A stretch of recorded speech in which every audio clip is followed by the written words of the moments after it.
It is April 4th, 2024. It's 9:06 a.m. So today, my equipment should be arriving, hopefully. And yeah, it's supposed to be arriving between now and 10 p.m. That includes my Gator Framework quick release microphone clip adapter thingy, my 5/8 to quarter inch, no, 1/8 adapter. I think that's the measure. I can't remember now. And my recorder should be arriving today. So I can't wait. It's gonna be fun. It's gonna be a very exciting day tomorrow to play around with new things. I'm actually trying a different mic this time around because I'm looking for something a little bit more. I'm trying new things. Just trying new things here for this log because yeah, I just want to play around and make sure everything's okay, working perfectly. I have more stuff coming in, so I can actually do the kit. So I made a decision this morning that I think what I'm gonna do is to make it easier for me, especially doing this log and doing future podcasting production I'm doing for the other two. One is gonna have two kits. This two kits will be based on what I'm doing that day for recording. If I'm going to be recording on the Your Bookmark podcast, that's going to have a separate bag dedicated just for all the studio mics, the mics I'm using, the cables, all that stuff, and even the mic preamps and all that stuff will be in that box, living in. The only thing that's going to be going back and forth is my recorder. Okay. And the other setup is actually for this log because I really love doing this log. This log is actually, I'm having fun doing this log for me just to open up and talk about things that's what's happening. It's great. That setup will be dedicated just literally just for one mic and a recorder. The mic I'm using right now is my shotgun mic, my Sennheiser MKE 600. It's a good mic. It's not as good as the 416, but it is what it is. Maybe that'll be the next one. But this mic is actually pretty good because it's versatile enough that I can use to pick up ambient noise or talk into the microphone. So before this one, for the past few days, I was actually using my RE50 dynamic microphone. It's a great microphone. It has a very unique sound. So that's why I was playing with that one. So so I'm just trying new things. The problem with the shotgun mic, it is a lot bigger. So if I decide to go this route, just a portable one, I'm looking at getting a just a simple hard shell padded case thing from Gator, possibly. In long enough to fit the microphone and recorder and one cable. So if I go that route, that will be literally like go inside my bag, go out and about, come back, all that good stuff. So I can literally skip one bag, keep my existing bag as is. I can use whatever bag I want. If I'm traveling, it'll be easier. Just bring a laptop and all that stuff to edit. So a lot of things that's happening here. Good thing about this recorder as well too, it has a backup battery power. Just in case something happened to the recorder, I can plug this into a small recorder or to my phone, just put in AA batteries, right? So at least there's a backup. That's why I like using the 600 rather than getting something else, just for that backup purposes, right? So we'll see where this is gonna go. I do like the setup. Yeah, I'm just waiting for my new gear to come in and test it out. It is 1:33 p.m. and I just got back from the outside world. Yes. I went outside for lunch. It was nice to walk. I was thinking about driving, but ending up just walking to a shawarma place and get some groceries for tonight. So it was just nice to walk around and get some heartbeat going and some blood flowing. So it's really nice. If I had a chance, I'll just walk everywhere instead of driving. But unfortunately, I live in suburbs just outside Toronto, so it's kind of hard for me to just walk to places. I have to drive everywhere. So whatever, it is what it is. But yeah, the weather, like I mentioned before, Yeah, I think it's this morning or yesterday. I can't remember anymore. The weather we have is slightly different from what we normally get at this time because we get this spring storms. That means we get lots of rains, lots of winds. Temperature hovers between plus 3 to plus 10 because of the wind chill and the cold rain. It feels like it's a lot colder. You want to wear something warm, but as soon as you go outside, it's just too hot. So you're stuck in between sort of temperature. Like today, when I went outside, I wore my winter jacket and a sweater. I was comfortable, but it was getting hot a bit. I was wearing a scarf and a toque and gloves. I ended up removing and putting on my gloves from the time I left the house. By the time I get to the shawarma place, several times because when as soon as you get to a non-wind area, it's really warm, especially if you're being protected by the wind, by something from the wind. So it's very very warm. But as soon as you walked outside that protection, it gets really cold really fast. So your body just doesn't know how to handle all this because it's just all over the place. So it's just one of those things that we get this once a year. It's normal, so it is what it is. So I got some good news. The equipment that I ordered, except one, will be coming in today. Yes, today. So according to Amazon, the Portacaster is coming in between now and 4, and the rest of the equipment, the quick release for the microphone stands is coming today as well, and also some adapters will be coming in today as well. So that's working out really well. I kind of like that situation. 2 thumbs up for me. And as soon as that arrives, then I can start playing with that and all good stuff.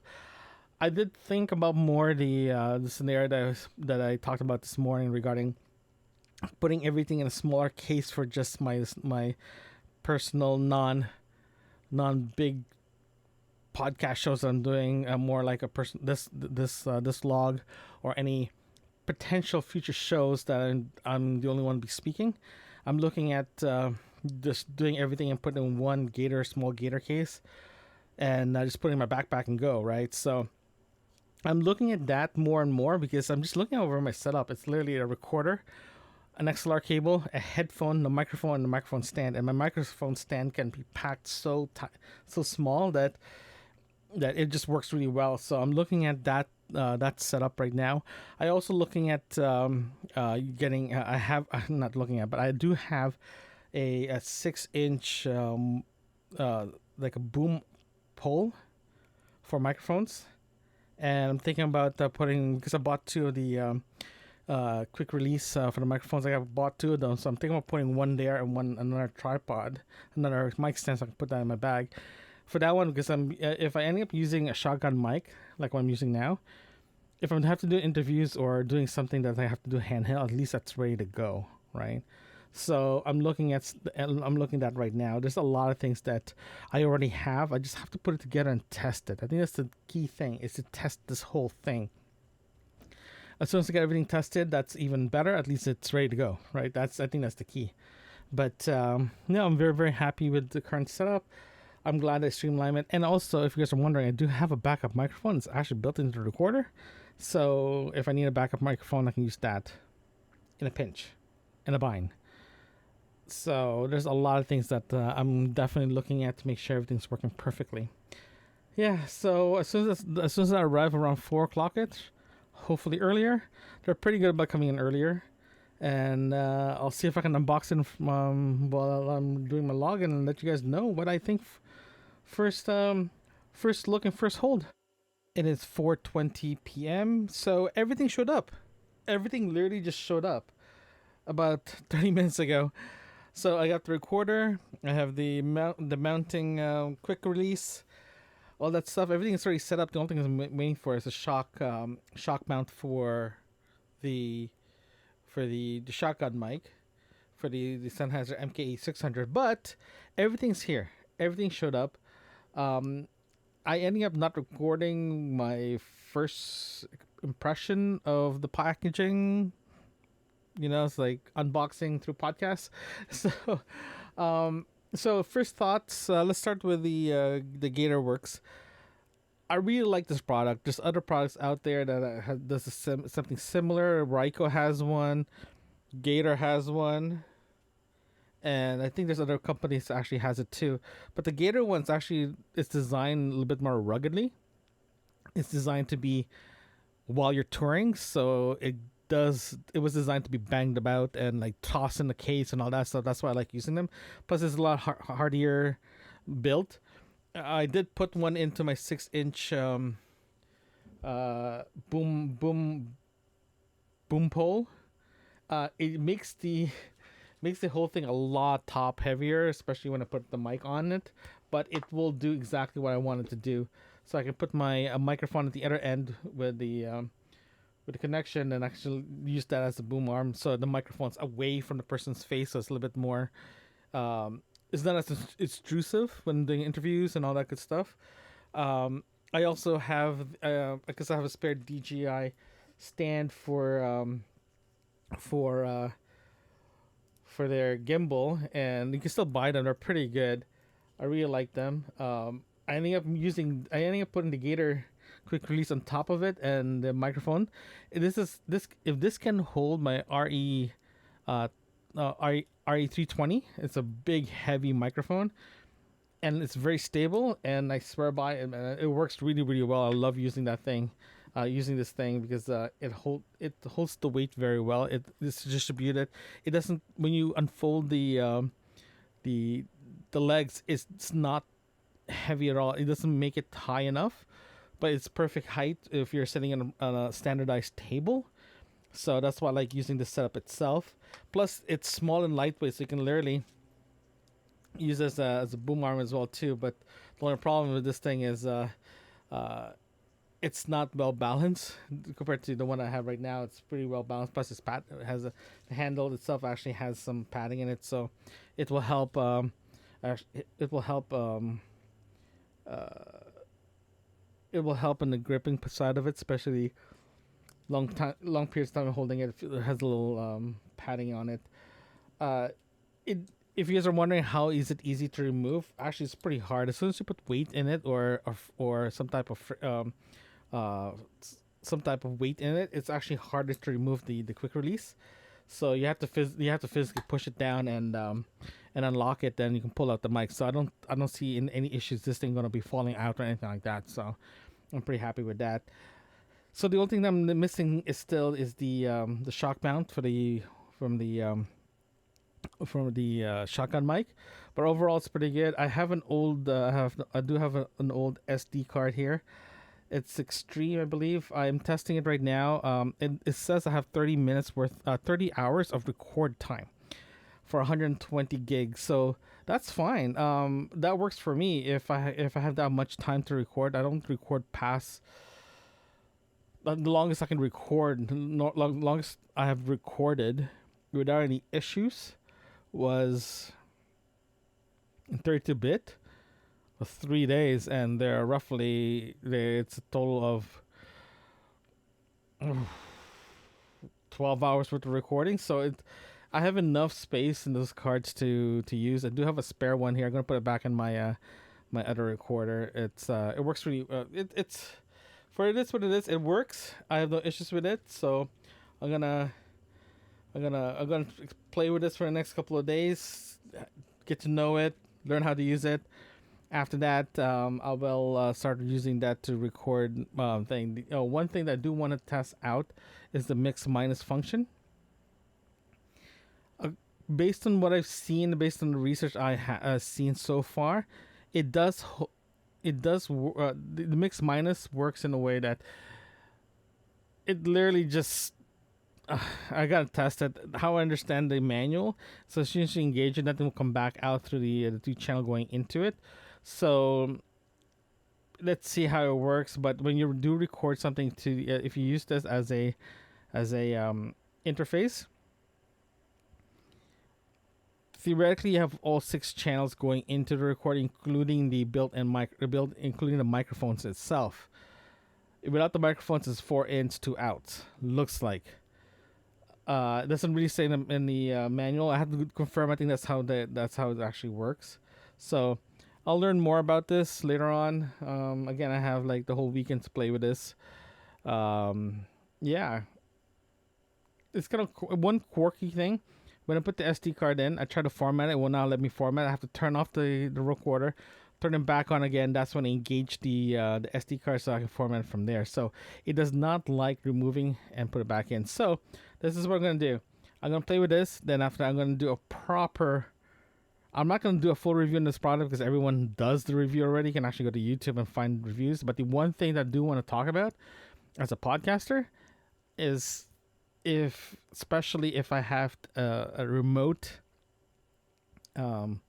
person at the other end to do the recording, what's the workflow is. And I noticed already that if you're in a podcast app, you have mix minus, but if you go to the manual mode, you do not have mix minus. The reason why I'm looking at the manual app for this without the mix minus is very annoying because of one thing. In the mix minus in the podcast, you theoretically only have 4 channels to use. The last 2 channels theoretically gets eaten by the sound pad. I'm trying to figure out how to disable the sound pad to give me the other 2 channels. So in other words, I can do 4 channels of external microphone going into the recorder, right? It will be nice to have the other 2 as a replace the 2 stereo microphones, replace it with a USB. That will be ideal for the podcasting. I was hoping that they will have that functionality in the manual app or in the manual mode, so I can turn on the USB. Now I have an option to switch the other 2 channels to USB and turn the mix minus on. That will be nice. Unfortunately, it will not let me do that. Plus, if I do need to use a mix minus, I do have to switch one of the channels into a USB, so the USB is coming in. That makes sense 100%. But in the manual mode, it will not even let me. So that's a little disappointing. I knew going to it, there's some quirky on the mix minus side of it. Hopefully they fix that in the firmware.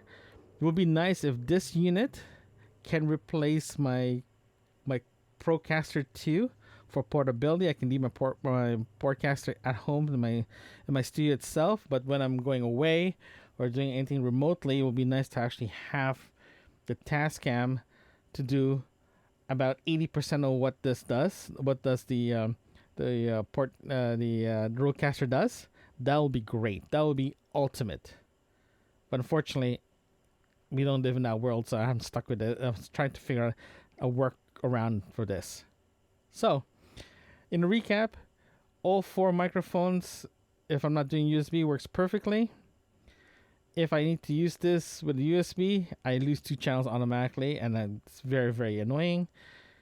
Too bad I can't do 4 microphones plus USB. So, I'm going to do is I'm going to tag I'm going to tag Tascam on this log to see if they can get back to me, because I really, really want them to get back to me in this one, because it's very, very important for podcasters actually using their products, and this works perfectly to work exactly the way they want it to work. And as for digital record like this, and firmware is available to do firmware updates, they should provide that update to make that work the way it's supposed to work. So I'm going to keep playing with this. I'm going to keep testing, and I'll let you guys know tonight or tomorrow how this works out, because it is already 4:30, and I'm going to call it a day and put my feet up. It's 5:12 p.m., and so a couple of things just happened for the past half hour here. One, let's talk about the recorder here. I think everyone wants to know exactly what's going on here. So I have everything up and running now. Everything's being tested. I did a quick test. One thing that I do want to double check is the USB thing. USB is kind of important for podcasters, so I need to test this to make sure it works. I'm gonna hold my judgment until I got everything tested, but there's quirks already that I'm kind of like, ooh, I'm hoping they'll fix this in a future firmware update. Okay, that's one. Second one literally just happened half an hour ago. There was a leak in one of the hallways, because I live in a condo. There's a leak in one of the hallways. They did an emergency shut off water in the building. The only thing that's running right now is hot water. Soon that's going to be running out soon. So here's the funny thing. Well, it's not a funny thing, but it's a tragic thing. We received an email a few days ago regarding a lawsuit happened to one of the condominiums here, just down the street from here, and the lawsuit is the condominium board has a deductible of $50,000. The problem with the pipe bursting or leakage to the unit is coming from a unit itself. The Supreme Court of Ontario just made a ruling that it is the responsibility of the owners of the condo or apartment that they own, is their responsibility to pay for the deductible to fix the leak. So it's kind of funny now, because if you walk around our condo for the past few days since that email came out, everyone's been talking about leakage of pipes within their units, and yeah. So after that happened, it's kind of like, oh, there's a leak in the common corridor, so that means the condo association collectively have to pay for the deductible to get that fixed. Awesome. That's just perfect. That's just a great icing in the cake. In today. Overall, I was just having a good day. But since that happened, I'm like, oh, that sucks. And the good thing about this is I have time now to figure out to play around with the recorder. The bad thing about it is I'm supposed to cook dinner tonight. It's very good dinner. Now I can't do it because there's no water. And Marco's ready to go outside because he just got to the bathroom. So yeah, Marco's looking to go outside for his walk now. So yeah, I just want to share that little tidbit. Yeah. Yeah, it's been a very interesting day.